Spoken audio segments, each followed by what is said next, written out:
Hello, everyone, and welcome to episode 2 of the Biotic podcast. Today, we're going to be talking about environmental media. And joining us for this conversation is Ruhie Kumar. Ruhi has worked as a strategic communications consultant with multiple corporate and social change organizations and as a campaign trainer on storytelling, as well as an advisor at the intersection of gender and climate issues. Ruhi, do fill it in if I missed anything out, but it would be awesome if you could say hello to everyone and tell us what you do for work. Thank you so much, Kavya, for having me here. I'm very excited to have this conversation. I'm Ruhi. As you introduced me, I work in the sphere of climate change communications. And yeah, it's been an interesting journey. And from looking at climate change for something that wasn't really spoken about to suddenly last cut to 5 years where everyone wants to talk about it. So yeah, like you mentioned that I'm a campaign trainer. So I want to facilitate citizens, volunteers, people who are interested to run local climate campaigns in their neighborhood, in their city, in their state, because, it's nice to talk about big things. At the end of the day, you have to think about what's happening within your region. And I do work as an advisor for organizations who are working on communication strategy, when it comes to different arenas like forest, fossil fuels, energy transition. That has been my scope of work. But I definitely want to transition into more creative side of things like hosting storytelling workshops or even doing podcasts that I'm trying to do, just like you. Yeah. So thanks for that. Awesome. That's a diverse sort of spread of things under communications, right? Working with corporate social change organizations, volunteers. What is it like in India, the landscape of environmental media? Like, who are the different sort of communication platforms that are sort of in this space? And eagle's eye view of what Yeah. environmental communication is like in India. What has happened over the past 10-15 years is that from being just like a really small space allotted in newspapers, it has definitely sprouted into something more diverse in the sense of like people are talking separately about renewable energy now, they talk separately about climate disasters, extreme weather events. So in terms of how it has sort of transitioned itself, it's quite interesting because at one point of time you would imagine there was like this little green page in newspapers or something like what's happening in your city and some tree cutting thing is happening and few people are talking about it. Cut to now with social media and the integrated communication around whether it's with influencer marketing or whether it's with people being more aware and scientists also having access to social media, right? Like experts, scientists, or like social science experts. So I think the landscape has changed. And if I just have to talk about like how environmental media was perceived back in the day, and by back in the day in the sense I mean like 15 years ago, it's not too far in history, but it was more about like talking about very specific environmental policies whenever there was an announcement. I would imagine that even all the environmental news didn't have the climate angle, right? It was very different from each other. So it was not like it was not being spoken of. But if you see, the terms have now like transcended and gone here and there, right? Because obviously climate change, climate crisis, no matter what you say, are also terms that we have gotten from the Western media. In a big sort of like if you have to talk about terminology and how that has transcended from the Western media to Eastern media. So I think now we are at a place where we have portals that talk specifically about climate change and people's rights, and this intersection of justice, climate justice, and equity has started coming up more than before. And before it was still there, but I would say it was very much concentrated in very small pockets. Now it's starting to show in social media. Regional papers have actually been covering environmental work for a very long time. It's just that because we don't understand regional news, right? Like there's this whole language urban rural barrier. Then we tend to think that nothing's being spoken of, but that's actually not very true. It's just that we are unaware of that. So I think everything is sort of in this evolving space, and there's definitely more environmental centric media right now. And even like journalists being asked to pitch for environmental and climate related stories. And also it has come up with a little bit change from all these IPCC reports, reports from within India, scientists and experts and panels speaking up. So I think that has made a lot of difference. And of course, from the movements, like that is the big thing. Ground movements, people belonging to indigenous and Adivasi groups, people who are being affected by climate change. The access of technology has sort of like helped in that manner, I would say. So the good part of internet, if I Yeah, would yeah. say. Yeah. For sure. Yeah. It's heartening to know that there are a lot more experts and citizens that are also now coming into the fold of environmental communications. That's really nice to see. Yeah. Um, can you speak a little bit about credible news outlets in India? Like, are there credible environmental news outlets that are, like you said, regional news does cover environmental stories? But for the Yes. mainstream public, apart from the regional news outlets, are there also credible sources covering environmental news? Yes, for sure. So there are lots of portals that are trying to cover the science side of it as well as the justice side of it. The Wire Science is one of them that covers like a lot of scientific reports in depth. So does Scroll. So does Manga Bay India. That they have a big team. That's more in. This is in English media. The Wire has a Hindi version now. We are also speaking of social media oriented portals like regional ones. I would say Khabar Lahariya, that is a completely feminist journalist collective and organization out of Uttar Pradesh, and they have some really amazing stories coming from renewable energy to like talking about agriculture and women. And a lot of journalists, I think their perspective is different and unique because they have journalists who are from various women's backgrounds, especially when you talk about Dalit Adivasi journalists that are being trained and they are employed as part of Khabar area. And there's Lalan Top. There's these are more northern India centric, but we can talk also about very traditional ones. There's one website called Sandarp that only talks about dams. Like they're very specific, but it exists, Oh, right? wow. There's Third Pole. There is Yeah. which used to be linked with another portal, but now I think it's all merged. But Third Pole does like more Nepal, India, Bangladesh centric stories, South Asia. We also have I'm probably like missing out so many, but I can also send these names later and you can post in your bio. Works. Thank you. Yeah, and in terms of like I think mainstream papers, I do feel like the Hindu, Indian Express often like cover like big reports, right? And of course, like I said, social media centric pages. There's the Bastion and the Swaddle. All these folks are trying to incorporate as much of intersectional stories, so they're not just set in climate. They talk about the impact of climate on certain communities, which actually is a very important perspective to have in the sense of big eye as well as like the more Localized. localized Yeah. perspective. Yeah. Yeah. Yeah. And of course, then I would say that usually journalism is attributed as a credible source, but like in today's world, journalists are talking to movements to get information from on ground. So I would go ahead and say a lot of these community centric pages like Let India Breathe, Fridays for Future India, Climate Front India, these folks cover There Is No Earth B. They do have a lot of networks within the regional volunteer Mhm. surfaces, and that's where you draw a lot of stories, Mhm. because it's really hard today to know what is happening in certain regions if you're not connected with these communities or you don't follow these pages. So that's like a very critical point of view. Interesting. And you did mention social media. I'm curious to get your opinion on whether social media is helping or harming the climate movement and environment in general. Yeah, it's a bit of a double-edged sword, no?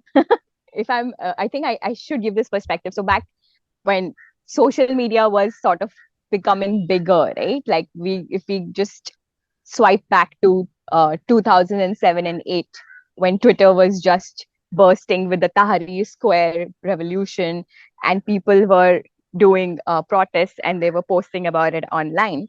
Yeah. And cut to the pandemic time in 2020 when we were all locked in for 2 years, it's very interesting how the social media usage itself has changed, right? It was originally a tool for putting offline events to online platforms, like Mhm. informing everyone who was online that this is what's happening on ground. And cut to like 2023, we have completely turned it around, and people are making only content for online, sitting at home. or sitting in specific locations, Yeah. right? So that transition is, like, I wouldn't say it's the worst thing, but I think it's definitely been detrimental for the environmental movement Mhm. because as soon as the pandemic arrived, things were already going in a direction where the on ground stuff was not being reported. But since 2020, definitely it was a big gap to know what was happening in certain states, certain regions with Yeah. certain projects, whether we talk about thermal power plants or hydro dams, or certain communities being at the forefront of extreme weather events, right? Yeah. That information, I think the gap just increased over the lockdown. But there is also the example of something like as EIA draft, the environmental impact assessment, where sitting in the lockdown, volunteers mobilized 21 lakh signatures to the environment minister and made sure that the draft was halted and was given proper feedback. Mm. So it's like I said, it can go both ways. But then, yeah, I mean, there is definitely that gap of like how the on ground stories are reported less, or it's just not reaching the right sort of spaces. No, mixed bag for sure. Are there Yeah. influencers that we can sort of lean on to get traction for these stories? Are there people who are showing interest in environment when it comes to the influencer world? Mm, I would, in this aspect, say that the influencers in the environmental space are very less. And Mhm. the ones that they are still again pitched for this very, you know, buy certain products in that capitalistic frame, like because they're eco products, right? And yeah, sure, like we need to change that consumer side as well, but we can't just have influencers talking about that. And unfortunately, we are in a space where influencers are just like they are not open to talking about anything which is systemic or calling out whether it's corporates or politicians of any ladder of any party, because whatever we know the reasons. I think I don't need to discuss that. Yeah. But at the same time, I feel like there are influencers who belong to the communities who should be given more credibility and following. For example, there is Archana Soreng, who is Odia Adivasi, UN youth advisory member, Mm. and she's on Instagram, she's on Twitter. So and a very like articulated, very strong woman who talks about indigenous issues as well as like overarching climate issues that are concerned for India and global South. So Wow. people like her should be followed and should be approached more. She was recently interviewed by Kalki as well on a podcast, and she's getting definitely more traction. But Mm. there are more people like her because I feel like we are always stuck in the celebrity world, but there is so much more to that, right? In the sense of who speaks what. For sure. And maybe we can also link a few suggestions from you as to Yes. who to follow. We can keep that in the description as well, just in case people want to. Let's combine social media and news media for this one. What would you like to see done differently in terms of covering these stories? Is there something in particular that you Yeah. think would be a positive change for the way environment is covered? So see, Kavya, there's like a couple of things. One thing is that unfortunately the rise of big conglomerate media has resulted into having lesser space for environmental stories because without naming, I would say there are many different companies and corporates that are responsible for extreme environmental degradation and human rights violation across India and South Asia. And if those particular corporates own media stakes, it's really, we can't expect them to report on it. It is a obvious conflict of interest. Mhm. Taking through our great Noam Chomsky's, media filters, that the media is supposed to be what the fourth pillar. Yeah. But if the fourth pillar itself, the cement and the rubble is coming from the corporates, then it's kind of hard to expect them to be neutral and or objective as media is supposed to be, right? The credibility, like again, I know for a fact that so many editors talk positively about certain things like GM food and pesticides, but they have a certain stance on something else, and when you go and look back at their advertisers, you know why. So it's sort of it's stuck in that loop, which is why independent media is definitely the space to look for in terms of climate news, but they suffer from lack of funding, and pretty much all the journalists I know are burnt out and paid less, and they're freelancers. So then, how does this work?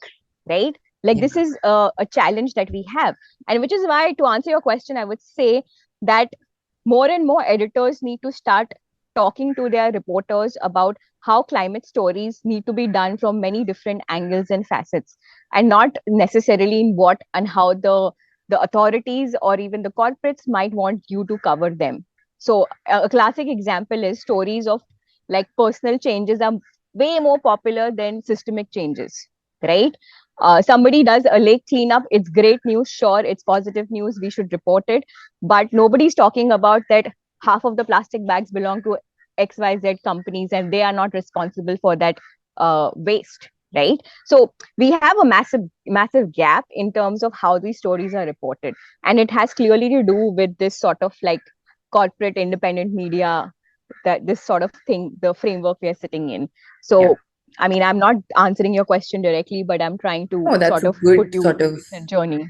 it's a good perspective, and that would make a huge difference. Coming from the producers of news to the consumers of news, what do you think about urban India's appetite for stories around the environment? Do people want to know and share sort of media and social media and news stories around the environment, or um, Hmm. what do you think about this? Maybe from your experience, So because obviously you don't have like yeah, national data on this, but yeah. it's hard to find data on this. A lot of times, I was recently asked, but how do you measure like impact in these campaigns, or what is a victory? And I'm just really hard to answer, right? Because if you talk about a policy change can take 10 years to happen, right? Yeah. But to undo a policy is like an overnight business sometimes as well, you know. So it's hard to gauge that. But to answer your question, I think what we're suffering from is some amount of doom and gloom and fatigue in the press or social media with negative news. And of course, a lot of reports say like world is going to end. We have 8 years, we have 10 years, or things are not really looking up, etc. But I would say that what really appeals to people is how it's impacting them personally, because it is. I don't think anybody can say today that climate change, environmental destruction is not personally linked to them. So I think it's about pitching the angles, and health is one of the most important angles. So in northern India, and not even just northern India, now in Mumbai also you have like air quality issues, right? Like they have existed, but they're now being reported.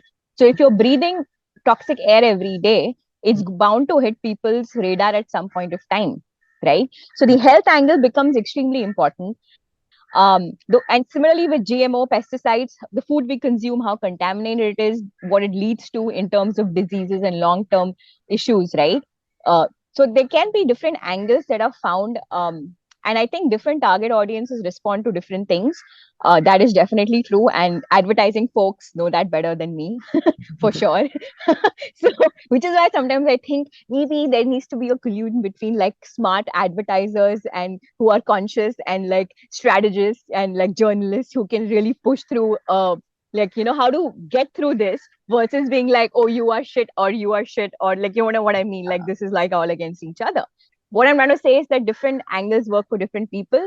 And I think it's not necessary that we should only feed one angle to one target audience, because that also becomes too myopic. And people like to live in bubbles. Our algorithms are, anyways, bubble centric, right? So, Yeah. how do you like transcend that? You know, so there are different mediums, there are different formats. And yeah, I think it's a bit of a challenge, but I do see that in this particular aspect, we are able to, see how to make climate change, environmental destruction as a very personal as well as a political and large issue. Like all of these lenses need to be kept in mind through a journey, not necessarily in one single story, but you are able to drop many tropes in one single story. That's how smart storytelling is done. You don't have to stick to one thing, but you can combine many things and just make it more, like personalized, as well as like getting people to think, basically, like that's the whole point of storytelling. Yeah. Yeah. Yeah. Last thoughts on what you love about your line of work. Is there something that keeps you going, and what do you enjoy about it? My line of work has evolved pretty much since the time I started it. So it's quite interesting that how many spaces in communication and campaigning were very set in space. The climate communications field has definitely evolved a lot because technology evolved with the same timeline. It's Mhm. almost like they evolved, grew together, and also screwed Brother up and together, sister. but also, yeah, yeah, like some weird family tie. Okay, but what I love about is like I think I'm now transitioning into a more like training, coaching, mentoring space, and I really enjoy that because I feel that my inspiration comes from volunteers. They are absolutely amazing. They're passionate. They're incredible. They do it, with so much of love and like serious dedication. But there, I also understand that it is tiring. It is not an easy job to be a volunteer for anything, especially when you have a full-time job and you have full-time college school or anything like that. But I do enjoy the coaching space. I enjoy the storytelling space. Lately, I've been trying to experiment with the climate podcast. Mhm. And I think as people who live, especially in South Asia, we have a lot to share about how the world of climate change and storytelling and environmental degradation and even solutions can happen. Because we often, like, this, Kavya, like even the biggest pages we follow, like Earthrise Studio and Atmos and all these folks on Instagram, they are still run by people in global north, right? They Yeah. might collaborate with global south folks, but Mhm. I still find it like this is not the narrative we would want for many things, because it's different when it's like run and owned or like coordinated by folks who are from a different from global south anywhere. Because I Yeah. love to see stories from Africa, from different parts of Asia, from Latin America, because that's what is relatable to me as somebody living in global south. So I do feel like that is a space I want to explore further. And what I love about this working space is that it is evolving. Like earlier, there was a conversation I remember when I was working in Greenpeace, where there used to be these conversations that air pollution and climate change cannot be spoken about together because there was some discussion. And then within 1 year, that changed because some things happened, and now everyone's talking about air pollution and climate change together.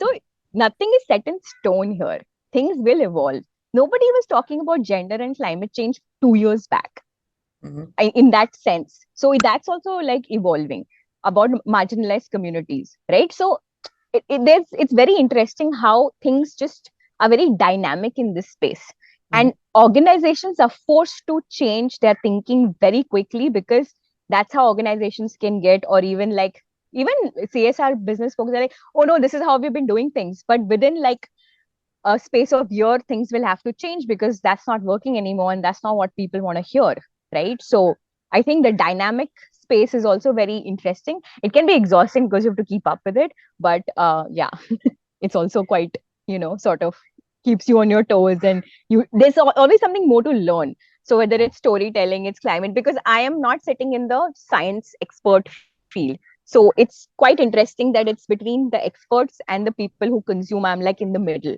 Yeah. So gotta like keep my feet on the ground and not like Yeah. think about like just data, and because people can find data anywhere. People know data by now, Yeah. Yeah. Meeting science yeah, and society in the middle, somewhere in the middle. That's a really interesting space to be. And yeah, here's to more uh, localized content, more content from the global south, uh, yes. and to Like more. before you go, I would say like in the EIA campaign, there was a point where we saw like so many posts in languages we couldn't understand, and I was just tripping on that. I'm like, this is great. Like we should just have more regional content, more and it's not like somebody needs training for that. The folks in different states they are smart. I mean, in a sense, like people know how to do things. It's just like we need to find and connect each other. Things are happening everywhere. Nobody's like not doing things, or you know what I mean. So it's just like that space, that facilitation, and like just sort of collaborations are really required Yeah. to like push from this side and that side. And I think that's what would be meaningful reporting and like storytelling on environmental justice and climate change. Yeah. Thanks. That's a lovely place to sort of stop and close this, Ruhi. Thank you so much for your views and sharing such, I would say, you're very vivid. Like you can imagine exactly what you're talking about. Thank you. Thank Thank you you. for saying that. And I hope that that's like a shared vision with people, not just mine, but a collaborative one. But thank you for having me here. I appreciate the space and appreciate you approaching me for this.